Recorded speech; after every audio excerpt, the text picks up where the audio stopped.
السلام عليكم ورحمة الله.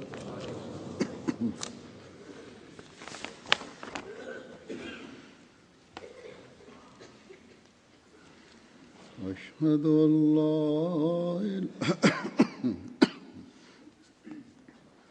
أشهد أن لا إله إلا الله وحده لا شريك له وأشهد أن محمدًا عبده ورسوله أما بعد فأعوذ بالله من الشيطان الرجيم بسم الله الرحمن الرحيم الحمد لله رب العالمين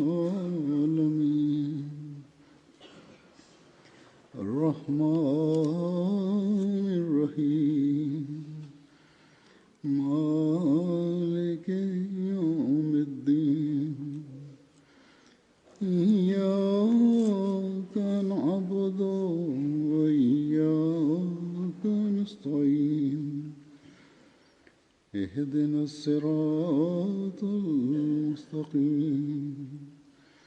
صراط الذين أنعمت عليهم غير المغضوب عليهم ولا الضالين.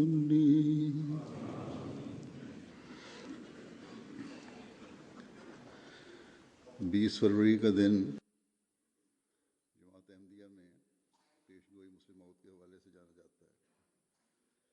हज़रत मसीह मौऊद अलैहिस्सलाम को Бисмиллахир-рахманир-рахим. Хазур говорит, день 20 февраля известен в ахмадийской общине как день пророчества об обетованном реформаторе. Да будет доволен им Аллах. Обетованному Мессии, мир ему, было сообщено Всевышним Аллахом о рождении сына, который будет служить религии, и он будет жить долго и будет обладать также многими другими особенностями. Обетованный Мессия, мир ему, относительно этого предсказания изрек: это не только пророчество, это великое небесное знамение. И Всевышний Аллах явил это знамение для проявления истинности и чести нашего благородного, милосердного и снисходительного избранника Мухаммада, мир и благословение Аллаха да пребывает с ним. В действительности это знамение превосходит и в сотни раз лучше и совершение знамения оживления мертвого. Потому что истинная суть оживления мертвого состоит в том, что человек возносит мольбу Всевышнему Аллаху о возвращении души мертвого.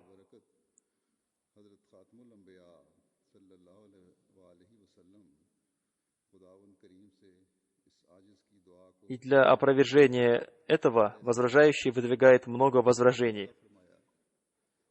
Но в этом пророчестве Всевышний Аллах по своей милости и благодаря благословению печати пророков, мир и благословение Аллаха да пребывает с ним, услышал мольбу этого смиренного и дал обещание о ниспослании такой благословенной души, внешнее и внутреннее благословение которой распространится по всей земле.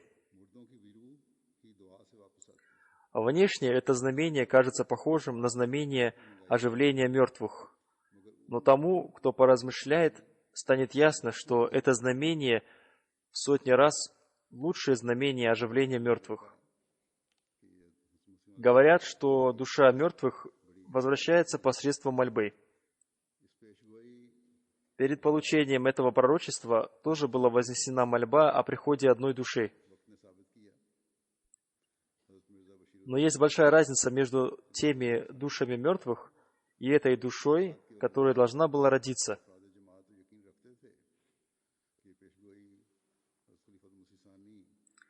И свои, и другие люди увидели, каким прекрасным образом исполнилось это пророчество. Время доказало, что это пророчество было о Мирзе Башируддине Махмуд Ахмаде, втором халифе обетованного Мессии, да будет доволен им Аллах, Члены общины и богословы были убеждены, что это пророчество относится ко второму халифу обетованного Мессии, но сам он никогда не объявлял и не говорил, что это пророчество о нем, и что он является обетованным реформатором.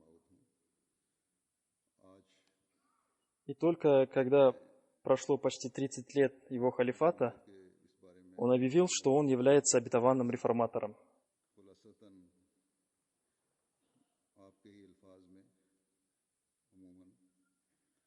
Сегодня я представлю вашему вниманию некоторые части двух его проповедей, первую из которых он произнес 28 января 1944 года. В этой проповеди он сказал: «Сегодня я хочу сказать вам о том, о чем мне по своей природе говорить тяжело. Но я не могу не сказать об этом, потому что эти слова относятся к некоторым пророчествам и божественным предопределениям».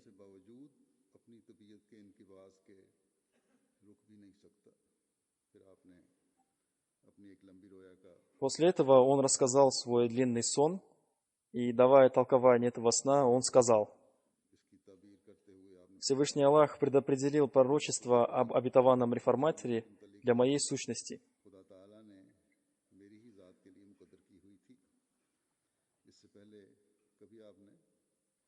Раньше он никогда этого не говорил.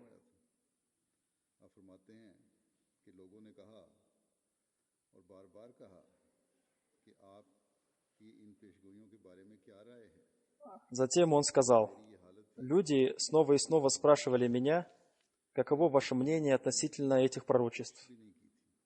Но я никогда не уделял особого внимания этим пророчествам и не пытался размышлять над ними, потому что боялся, что, возможно, моя душа обманет меня, и я начну думать о себе такие вещи, которые не соответствуют действительности». Хазур поясняет: смотрите, какую осторожность проявляет тот, о ком это пророчество. А те, кто неразумны, без получения знамения, называют себя реформаторами. И кроме слова «сумасшедшие» о них нельзя ничего сказать.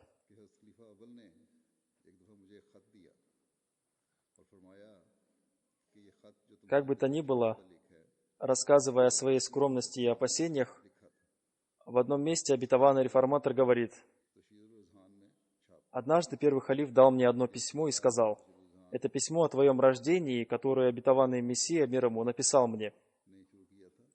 Опубликуй это письмо в журнале Ташхидуль Азхан». Хазур поясняет: этот журнал начал издавать обетованный реформатор, и он же был его редактором. Далее он говорит: проявляя уважение к первому халифу, я опубликовал это письмо, но я не прочитал его внимательно. И люди многое сказали после того, как я опубликовал это письмо, но я молчал. И я всегда говорил: для человека, относительно которого есть пророчество, нет необходимости сообщать о том, что это пророчество относится к нему. Например, есть пророчество святого пророка, мир и благословение Аллаха да пребывает с ним, о появлении поезда. Он сказал, что наступит время, когда появится поезд. И люди верят, что это пророчество исполнилось, потому что они увидели это собственными глазами. Но поезду нет необходимости объявлять о том, что это пророчество святого пророка, мир и благословение Аллаха да пребывает с ним, было о нем.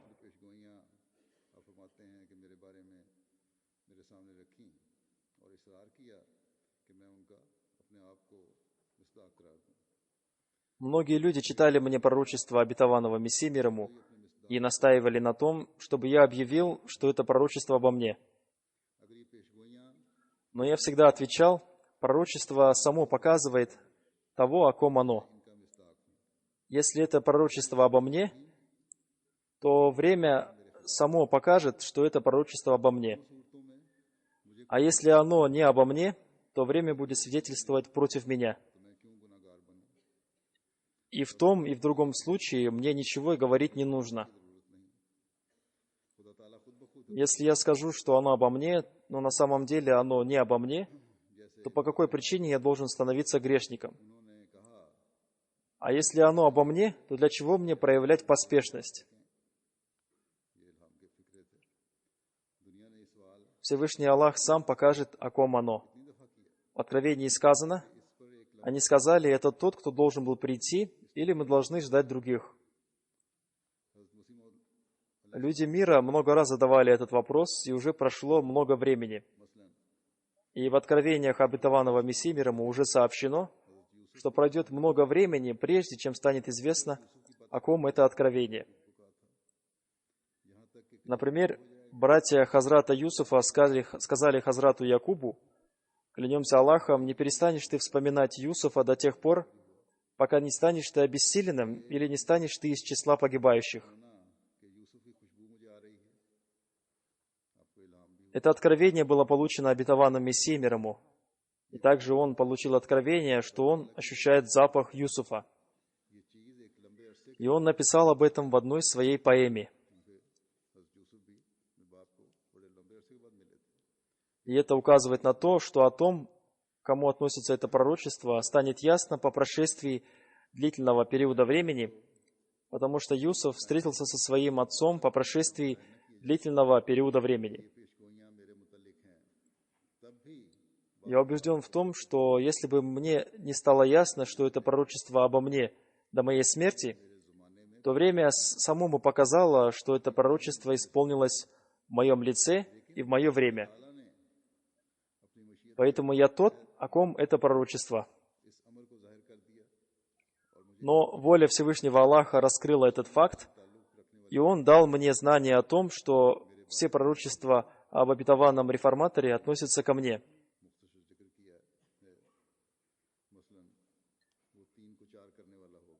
А затем он подробно рассказал о некоторых частях этого пророчества. Например, о словах пророчества он сделает из 3-4. Обетованный реформатор сказал, «Меня часто спрашивают, что это означает. И также спрашивают, что означают слова пророчества «понедельник», «благословенный понедельник». Обетованный реформатор сказал, слова о том, что он сделал из 3-4, относятся к его сыновьям. Если мы рассмотрим это значение, то увидим, что я являюсь его 4-м сыном, потому что до меня у него было 3 сына. Мирза Султан Ахмад, Мирза Фазл Ахмад, Мирза Башир Ахмад Аваль. Я стал 4-м сыном, и после меня у обетованного Мессии мир ему родилось еще 3 сына. И таким образом я сделал из 3-4 дважды. И в период моего халифата Мирза Султан Ахмад принял Ахмадият, и он стал 4-м сыном обетованного Мессии мир ему, принявшим Ахмадият. И таким образом я трижды сделал из 3-4. Но мой разум склонился к тому, что в Откровении нет слова «сыновья», а просто говорится из 3 он сделает 4. И, по-моему, здесь сообщено о дате его рождения. Это пророчество было опубликовано в начале 1886 года. Я родился в 1889 году, то есть я родился на 4-й год после этого пророчества. И таким образом я сделал из 3-4.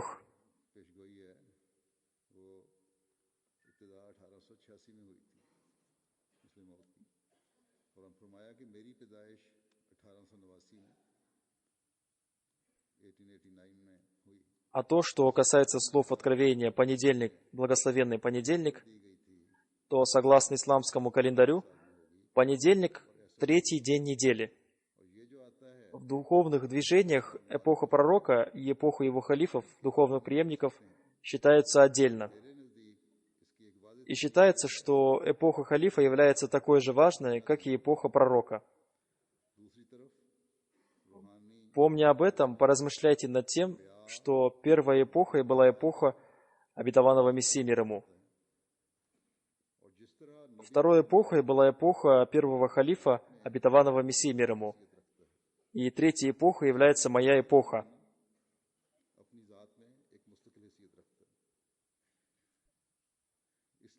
И еще одно откровение обетованного Мессии мир ему, которое ему ниспослал Аллах, подтверждает это. Обетованный Мессия мир ему получил откровение Фазли Умар, благословенный Умар. Хазрат Умар, да будет доволен им Аллах, был третьим халифом святого пророка. Мир и благословение Аллаха да пребывает с ним. Таким образом, слова откровения «понедельник», «благословенный понедельник» не означают какой-то особенный день, который будет ниспосланы откровения, но они означают, что эпоха обетованного реформатора в Ахмадияте по счету будет такой же, каким по счету является понедельник в числе дней недели.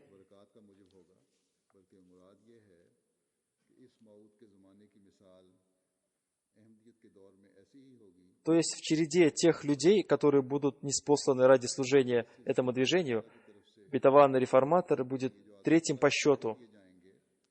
И божественное имя Фазли Умар, благословенный Умар, которым он назван в Откровении, тоже указывает на это.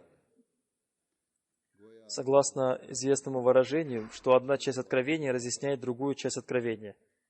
Слова Фазли Умар, благословенный Умар, разъясняет слова Откровения понедельник, благословенный понедельник. Но есть еще одно толкование этих слов. Не в моих силах было начать движение Тахрик Джадид. И ни один человек не может говорить, что я начал это движение по своему намерению. Это движение Тахрик Джадид было начато в 1934 году. В то время сложились такие обстоятельства, что правительство составило какой-то жесткий план против общины. И последователи течения Ахрари тоже подняли смуту против общины. И тогда Всевышний Аллах внушил в мое сердце, что необходимо создать это движение Тахрик Джадид, и вначале я установил для этого движения срок 10 лет. Потому что после того, как человек совершает какое-то пожертвование, наступает день Ида, праздника. Посмотрите, после поста в месяц Рамазан наступает день Ида. И когда десятилетний период движения Тахрик Джадид закончится, то следующий 11-й год для нас будет годом Ида, праздника. И этот год начнется с понедельника.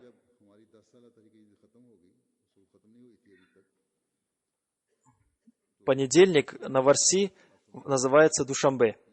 Хазур поясняет, и посредством слов «понедельник», «благословенный понедельник», Всевышний Аллах сообщил нам, что в эту эпоху, когда состояние ислама станет очень слабым, будет заложен фундамент этого движения, очень важного для проповедования. И когда закончится его первый десятилетний период, для общины наступит очень благословенное время. И сейчас само время доказало, что посредством движения Тахрик Джадид весть ислама дошла до всех уголков земли. И благодаря этому движению, которому исполнилось несколько десятков лет, саженец Ахмадията посажен в каждой стране мира. И эти саженцы растут и развиваются. После рассказа о своем сне обетованный реформатор объявил, что он и является обетованным реформатором. Он сказал: «Во сне мой язык начал произносить следующие слова: «Я обетованный Мессия, его подобие и его халиф».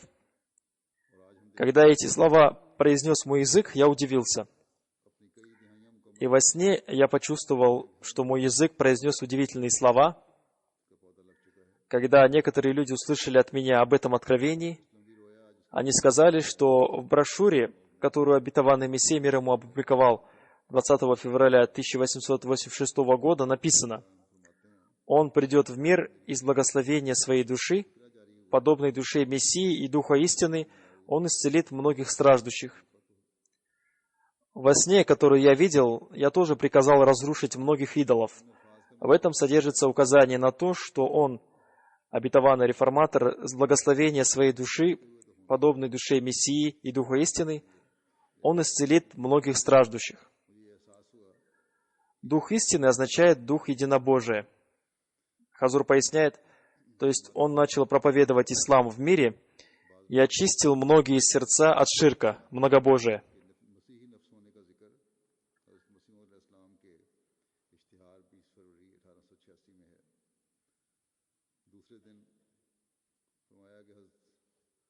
सरवर शाह साहब ने कहा कि इश्तिहार में ये अल्फाज हैं कि वो दुनिया में आएगा और अपने मसीही नफ्स और रूहुल हक की बरकत से बहुतों को बीमारियों से साफ करेगा। आप फरमाते हैं कि मैंने भी रोया में देखा था कि मैंने बुत तोड़वाए हैं, बहुत सारे बुत हैं जो मैंने तोड़वा दिए। इसमें भी यही इशारा है कि रूहुल हक की बरकत से बहुतों को बीमारियों से साफ करेगा। रूहुल हक तौहीद की रूह को कहते हैं और आपने तबलीग इस्लाम की दुनिया में बुनियाद डालकर दुनिया के दिलों को शिर्क से पाक किया। फरमाया कि तीसरे मैंने रोया में देखा था Затем он сказал: «Еще я увидел во сне, что я бегу, कि दौड़ता हूँ, и так быстро бегу, что земля сокращается у меня под ногами». Еще в пророчестве сказано, что он быстро вырастет. तीसरे मौत की पेशगोई में Также во сне я видел, что я посетил некоторые иностранные государства. तेरा रोया में देखा Я не остановился на этом, а пошел дальше. और फिर मैंने वहाँ Я сказал: «О Абду-Шакур, когда я приду обратно, я должен увидеть, что ты уже установил единобожие и уничтожил ширк и вложил учение обетованного Мессии мир ему в сердца людей». कि ए अब्द शकूर В откровении обетованного Мессии мир ему сказано: «Он станет известен во всех уголках земли». कि तूने तौहीद को कायम Хазур поясняет. То есть он расширит дело обетованного Мессии мир ему по проповедованию. वसलाम की तालीम को И это пророчество исполнилось во всем величии в эпоху обетованного реформатора. इस्लाम पर И во сне, который он видел, есть много общего с откровением обетованного Мессии мир ему. Он рассказал о некоторых событиях, произошедших в его эпоху, которые подтвердили, что это пророчество было о нем. आगे बढ़ाने वाला होगा। और हम देखते हैं कि ये पेशगोई भी यकीनन हज़रत मुस्लिम मऊद रज़ियल्लाहु अन्हु के ज़माने में बड़ी शान से पूरी हुई। इसी तरह आपकी इस तवील रोया में तकरीबन पेशगोई मुस्लिम मऊद के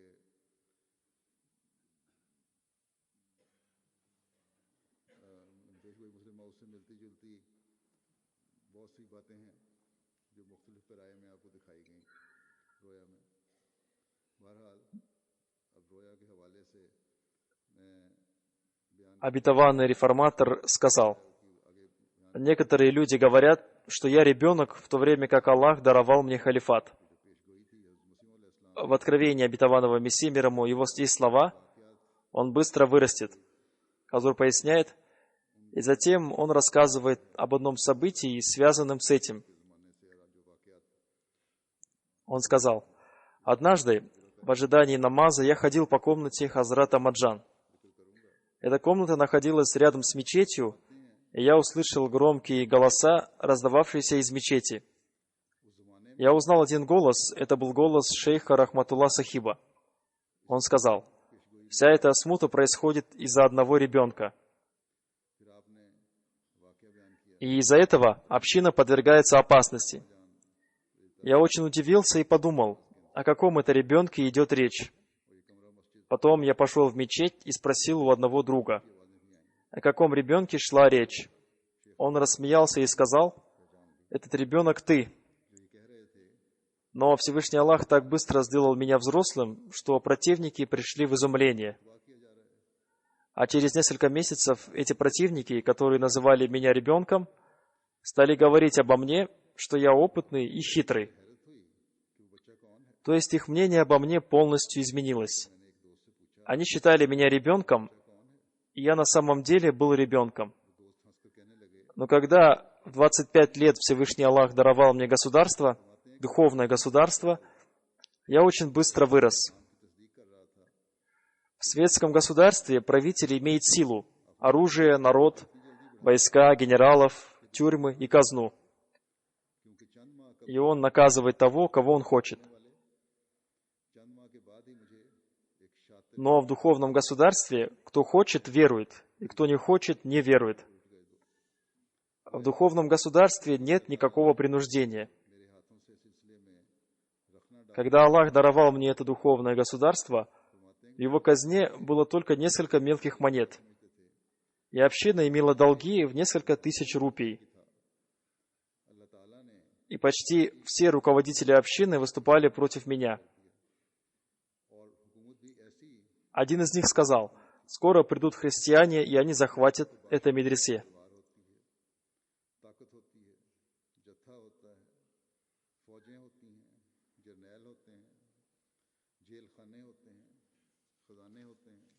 Одним словом, противники начали говорить об этом ребенке, что скоро он увидит свое поражение и унижение. Человек может представить себе, в каком состоянии в то время находились люди общины.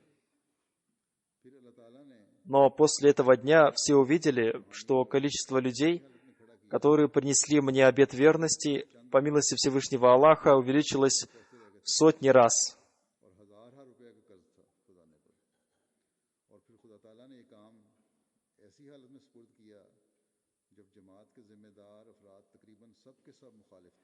И количество стран, до которых дошла весть ислама, увеличилось в десятки раз по сравнению с тем количеством стран, до которых она дошла в то время.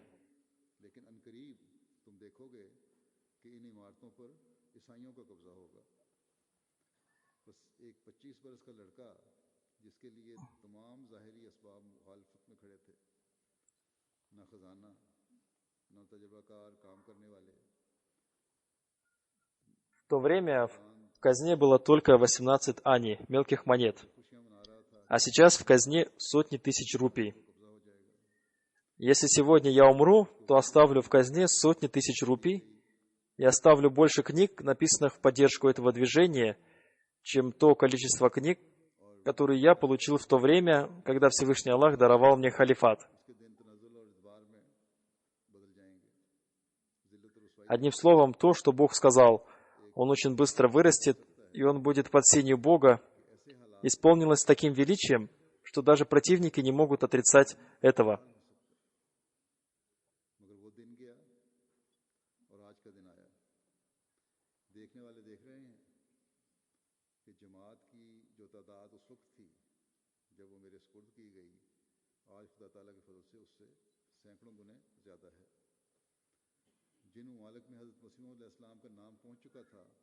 В начале проповеди я прочитал отрывок из проповедей обетованного Мессии, мир ему, в котором он сказал, что это не простое пророчество, а напротив, это великое знамение. И этот ребенок, согласно словам пророчества, должен родиться в течение 9 лет. Обетованный Мессия, мир ему, сказал: «Никто не может быть убежден в том, что он проживет еще 9 лет. И никто не может знать, что в это определенное время у него родится ребенок.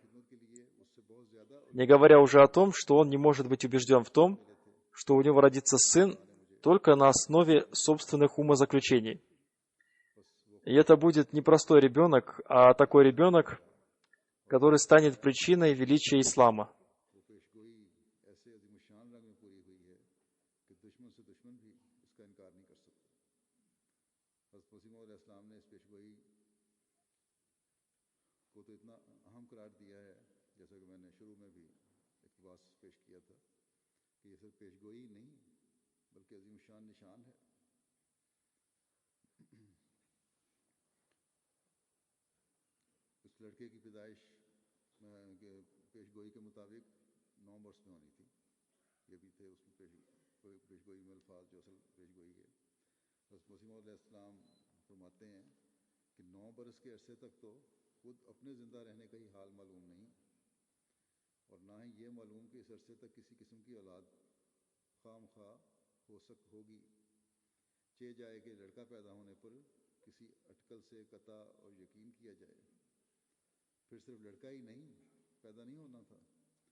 Это было такое время, когда противники напали на него со всех сторон, лишь по той причине, что он притязал на получение откровения.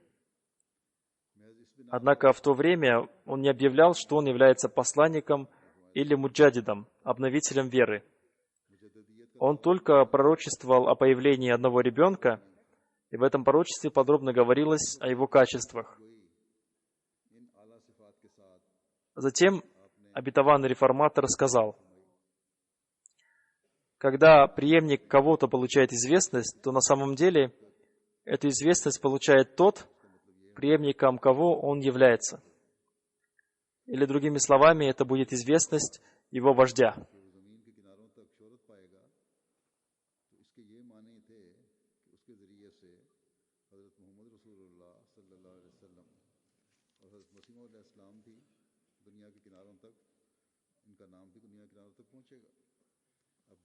Но когда в пророчестве сказано: «Он станет известен во всех уголках земли», то это означает, что имя святого пророка, мир и благословение Аллаха да пребывает с ним, и имя обетованного Мессии мир ему станут известны во всех уголках земли. Посмотрите, какое ясное пророчество. В эпоху обетованного Мессии мир ему Афганистан был единственной страной, до которой его весть дошла должным образом. А до других стран она дошла посредством слухов, или посредством противников, или посредством книг. В то время ни в одной стране не были созданы постоянные миссии. Хваджа Камалуддин ездил в Англию, но он никогда не упоминал обетованного Мессию мир ему. Он считал, что упоминание его имени принесет вред для проповедования.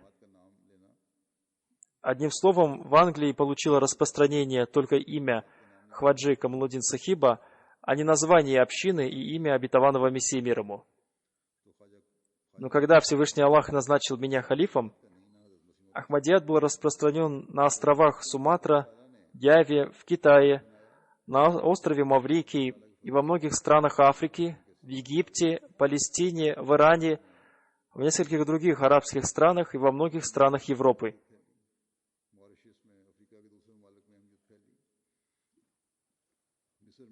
Хазур поясняет, в его эпоху в некоторых местах количество мусульман Ахмади достигло нескольких тысяч, а в некоторых африканских странах количество мусульман Ахмади достигло сотен тысяч.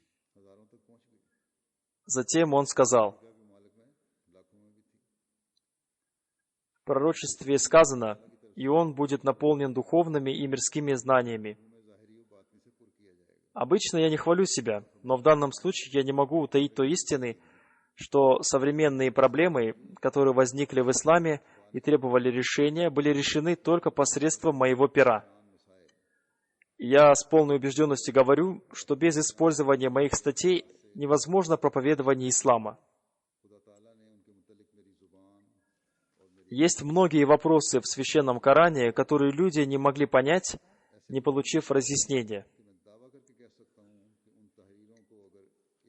Всевышний Аллах оказал мне милость тем, что я разъяснил эти вопросы. Сейчас ислам проходит через такое время, когда он является слабым и беспомощным. И Всевышний Аллах посредством обетованного Мессии мир ему заложил основы защиты ислама. Но во время обетованного Мессии мир ему не совершались такие общественные нападки на учение ислама, которые совершаются сейчас.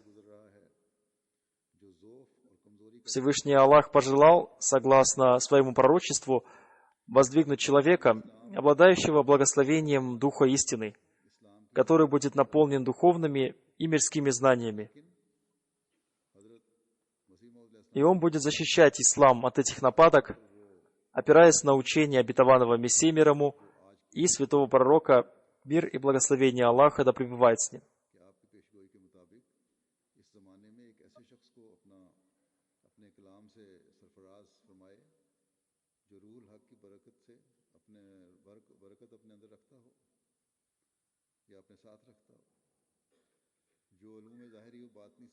Всевышний Аллах дал мне возможность совершать это дело, и своей печатью Он подтвердил истинность моих писаний.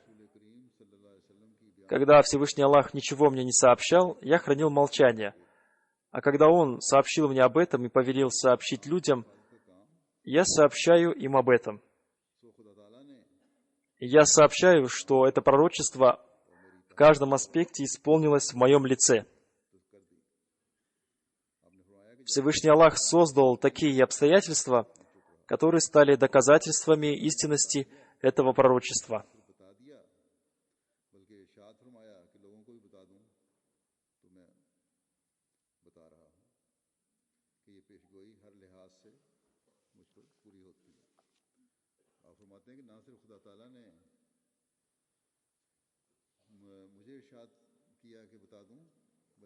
Подобно тому, как на небе сияет луна, и тому, как Всевышний Аллах создал звезды, которые сияют вокруг нее, также и многие люди видели такие сны, которые подтверждают истинность моего сна. После того, как мне приснился этот сон, один человек, которого зовут доктор Мухаммад Латиф, написал мне, что он видел во сне, что один ангел, упоминая мое имя, говорит: «Его имя надо произносить вместе с именами пророков и посланников». И это совпадает с тем, что сказано в пророчестве: «Он будет похож на Мессию мир ему». То есть, мое имя будет упоминаться вместе с именем обетованного Мессии мир ему, который является посланником и пророком.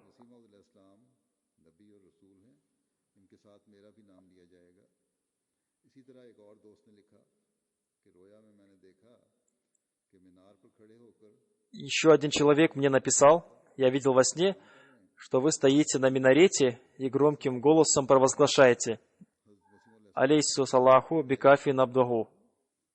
Разве недостаточно Аллаха, слуге Его?» Это одно из тех ранних откровений, которые получил обетованный Мессия мир ему. И провозглашение мной этого откровения, стоя на минарете, означает, что посредством меня Всевышний Аллах будет укреплять Ахмадият. Только что было рассказано о том, как во время обетованного реформатора было расширено дело проповедования. И сейчас мы продолжаем это дело, опираясь на тот фундамент, который он заложил. Далее он сказал: «Всевышний Аллах по своей милости ниспосылает мне откровения, и посредством своих откровений Он подготовил меня к совершению тех дел, о которых говорится в откровении обетованного Мессии мир ему». Однажды в эпоху обетованного Мессии мир ему, или в начальный период первого халифа, мне приснился сон, который я сразу рассказал начальнику центральной тюрьмы Лахора, майору Саеду Хабибуле Шах-Сахибу и нескольким другим людям.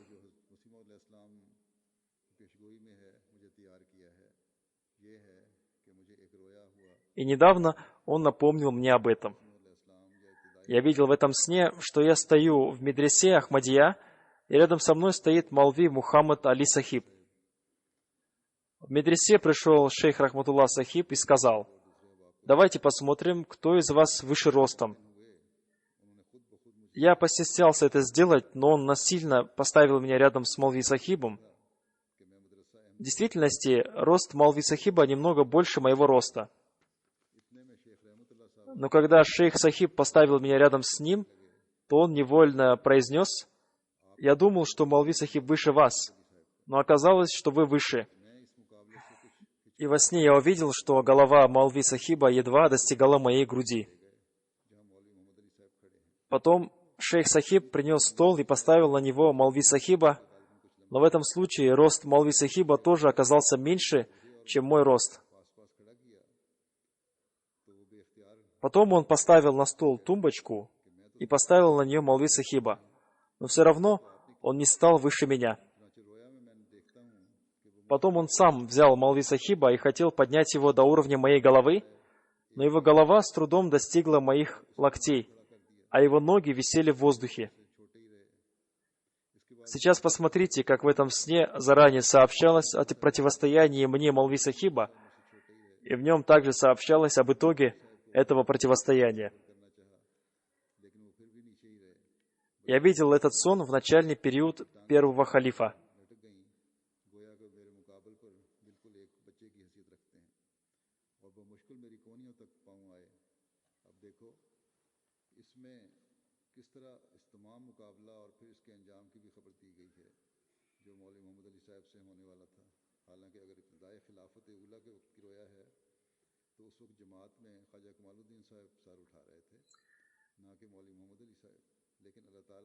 И посмотрите, что было дальше. Молви Мухаммад Али Сахиб сейчас опустился до такого уровня, что он начал писать, что те люди, которые малочисленны, уважаемые в глазах Аллаха, и все свои силы он сейчас тратит на это, Так как раньше он написал мне: «Со мной 95% людей общины, а у тебя только 5%.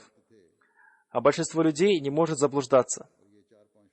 А сейчас он пишет: «Община Кадьяна, несомненно, больше, чем наша община», то есть отколовшаяся группа Лахори. И это доказывает, что они на ложном пути, потому что Аллах говорит: «Мои истинные слуги всегда бывают малочисленными». И все это описано в моем сне. Маулви Сахиб стал настолько мелким, что сейчас он видит свою истинность в их малочисленности. Есть еще одно откровение, в котором Всевышний Аллах изрекает: «Мы обязательно разложим их на мелкие части». Было время, когда эти люди заявляли, что они составляют 95% общины. Но сейчас, согласно пророчеству, они были разделены на несколько частей. Хваджа Камалуддин Сахиб написал: «Мирза Махмуд Ахмад Сахиб опубликовал одно свое откровение о нашей общине, которое сейчас полностью исполнилось. И мы действительно разделены на несколько частей. И как Всевышний Аллах ему сообщил, так и произошло».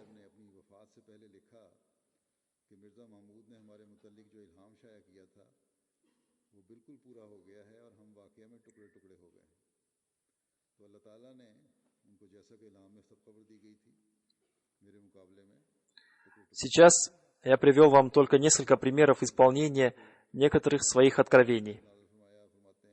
И в будущем я хочу в качестве благодарности Всевышнему Аллаху написать о всех своих видениях, откровениях и снах. Хазур поясняет, сейчас эта книга уже опубликована, и это большая по объему книга.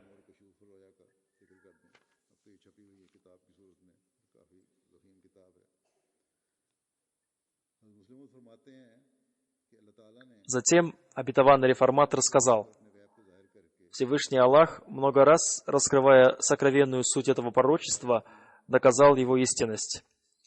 И он доказал истинность того, что Дух Аллаха всегда будет с обетованным реформатором. Это те знамения, которые мне показал Всевышний Аллах. Люди спрашивают, какая мудрость в том, что только сейчас вы объявляете, что вы являетесь тем, о ком это пророчество, хотя люди уже давно говорили об этом. Я говорю, в этом заключена та мудрость, о которой Всевышний Аллах изрекает. И Аллах не таков, чтобы Он губил веру вашу. Когда Аллах не спосылает обетованного после пророка, Он не желает, чтобы община пророка отвергла его и погубила свою веру. Поэтому Он создает такие обстоятельства, что большинство людей общины бывает вынуждены признать его. Когда люди видели, что это пророчество исполняется в моем лице, их вера и их убежденность в обетованном Мессии мир ему возросла. В этом заключалась та мудрость, что Всевышний Аллах не хотел дважды испытывать членов общины и не хотел, чтобы они отказались от своей веры и погубили ее, и Он не желал, чтобы на общину обрушились две смерти. Первая смерть случилась, когда они отвергали обетованного Мессию мир ему, но Всевышний Аллах оказал им милость, и они поняли Его истинность и уверовали в Него. И благодаря этому благому делу Всевышний Аллах оказал им милость и оживил их.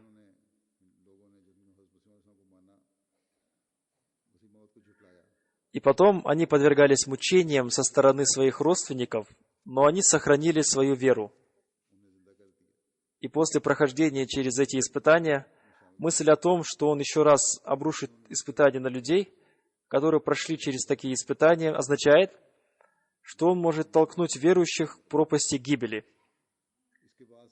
И если это произойдет, то эти сподвижники станут отрицать Его, потому что знамение Его истинности проявится только после долгой задержки.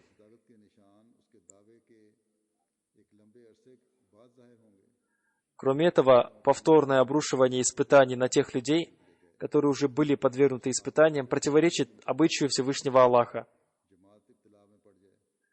Поэтому Всевышний Аллах сделал обетованного сначала халифом общины, взяв с них обет подчинения, и затем Он создал такие средства, которые исполнили это пророчество. И когда общине стало ясно как день, что он и является обетованным реформатором, тогда Аллах ниспослал обетованному реформатору откровение, что он и является обетованным реформатором.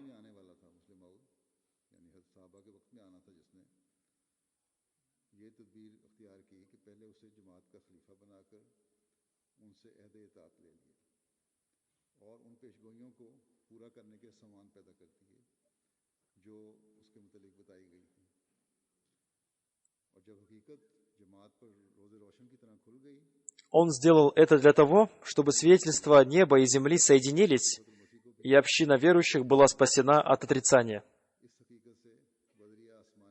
Пусть Аллах сохранит веру всех мусульман Ахмади, пусть Аллах убережет мусульман Ахмади от отрицания, пусть Аллах увеличивает наши знания и наше глубокое понимание сути вещей, и пусть Всевышний Аллах даст нам возможность получать большую помощь от знаний обетованного реформатора. Его книги переведены на разные языки, и всем нам надо читать эти книги. Пусть Аллах даст возможность всем нам делать это.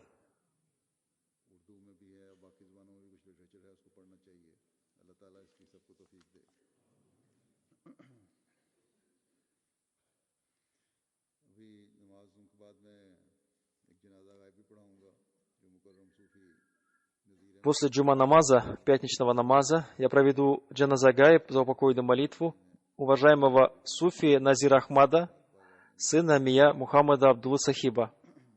Он скончался 7 февраля в Германии в возрасте 93 лет. Инна лилляхи ва инна иляйхи роджуун. До того, как произошел раздел страны, он служил в армии, а после раздела страны на Индию и Пакистан по приказу обетованного реформатора работал в качестве инструктора в батальоне «Фуркан». После этого он некоторое время работал в Карачи, и потом он начал свой бизнес, и в качестве своего постоянного места жительства он выбрал Ахмадабад, стейт в провинции Синд, и начал там свой бизнес. Он был там долгое время финансовым секретарем общины, и затем он переселился в Рабву.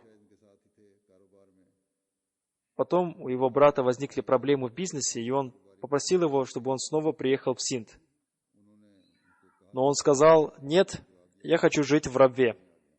Его брат написал третьему халифу обетованного Мессии: «Дайте моему брату наставление, чтобы он вернулся в Синд». Хазур вызвал суфи Назира Ахмада и сказал ему об этом. Когда он встречался с Хазуром, на этой встрече присутствовал также и глава общины его квартала. Он сказал третьему халифу: «Хазур — это очень искренний человек, и нам нужны такие люди». Хазур сказал: «Такие искренние люди нам нужны в Синде». И после этого суфи Сахиб уехал в Синд. Он сам не хотел ехать, но когда Хазур сказал ему, он сразу поехал туда. Он закрыл свой бизнес в Рабве и, оставив в Рабве свою семью, уехал в Синд. Он долго жил в Синде и потом вернулся в Рабву. Он добровольно работал в различных организациях Садр Анджуман Ахмадия. На протяжении долгого времени он был личным секретарем Хазура по округу Рабва. В 1986 году он переселился в Германию и жил там до своей смерти. Он был главой своей общины в Кайдлберге. Община Германии разделена на 4 общины по регионам, и он был главой организации Ансаруллах, объединяющей мужчин старше 40 лет, одной из общин. Он был отмечен наградой как лучший глава организации Ансаруллах в Германии. Он оставил 2 дочерей и 2 сыновей. 2 его сыновей, Билал Шам Сахиб и Мунир Ахмад Джавид Сахиб, посвятили свою жизнь служению общине. Один его зять, Ханиф Махмуд Сахиб, миссионер общины, и он работает в качестве главы отделения по воспитанию и проповедованию. Его сын Билал Шам Сахиб, который имеет ученую степень доктора наук и является главой турецкого отделения, написал, что когда его отец был в Лондоне, он всегда стремился читать намаз за халифом времени. Он был тем, кто всегда вовремя совершал богослужение. У него был особенный красивый метод вознесения мольбы. Он возносил мольбы с печалью, болью и рыданиями. и казалось, что его страсти кипят и взрываются наружу. Когда моему брату, Муниру Ахмаджаведу, было 6 месяцев, он заболел пневмонией. И врачи сказали, сложно сказать, останется ли он жив или нет. И наши родители с рыданиями стали возносить мольбы за него, и они пообещали, что если он выживет, они посвятят его служению религии. Был такой момент, когда казалось, что наступили последние мгновения его жизни. Это было время намаза, и отец собирался пойти в мечеть. Мама спросила его, «Куда вы идете?» А он ответил, «Иду к тому, кто имеет силу даровать здоровье этому ребенку». Настолько он был убежден в сущности Всевышнего Аллаха. В Синдии у общины есть земля, и когда бухгалтер уезжал в отпуск, он добровольно работал на его месте. Он стал муси в начальный период своей жизни и всегда наставлял других людей, чтобы они вошли в систему васият. И ради этого он всегда держал в кармане форму васията, и он всегда наставлял людей читать книгу Аль-Васият.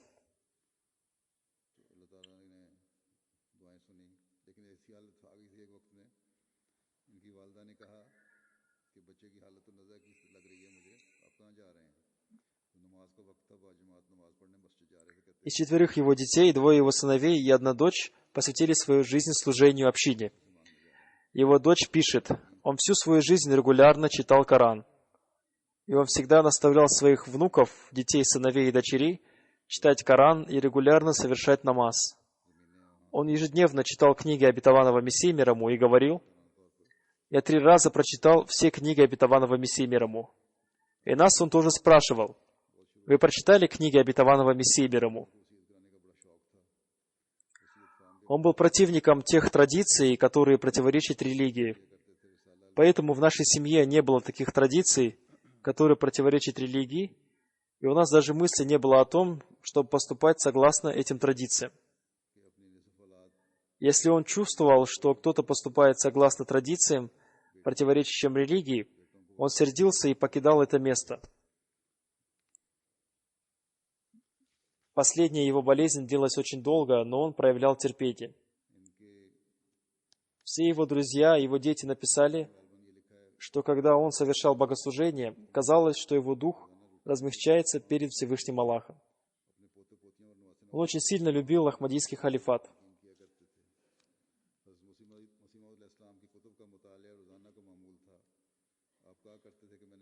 Когда он приезжал сюда, в Лондон, он долго сидел в моем офисе, чтобы в то время, когда я выходил из своего кабинета, у него появлялась возможность поздороваться со мной, и иногда ради этого ему приходилось подолгу стоять, хотя он был пожилым и слаб здоровьем.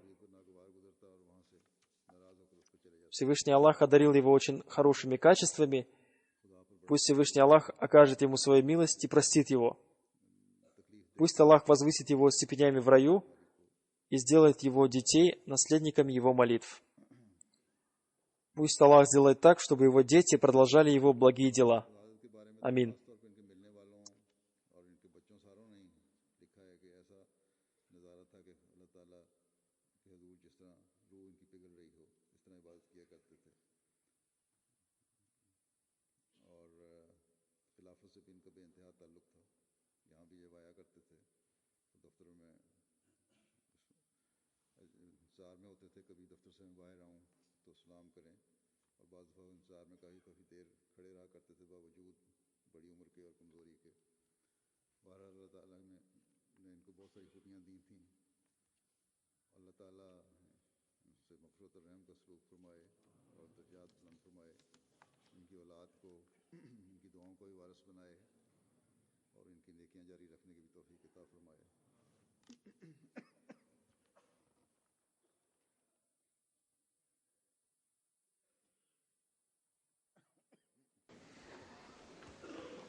الحمد لله نحمده ونستعينه ونستغفره ونؤمن به ونتوكل عليه ونعوذ بالله من شرور أنفسنا ومن سيئات أعمالنا من يهده الله فلا مضل له ومن يضلل فلا هادي له ونشهد أن لا إله إلا الله ونشهد أن محمدا عبده ورسوله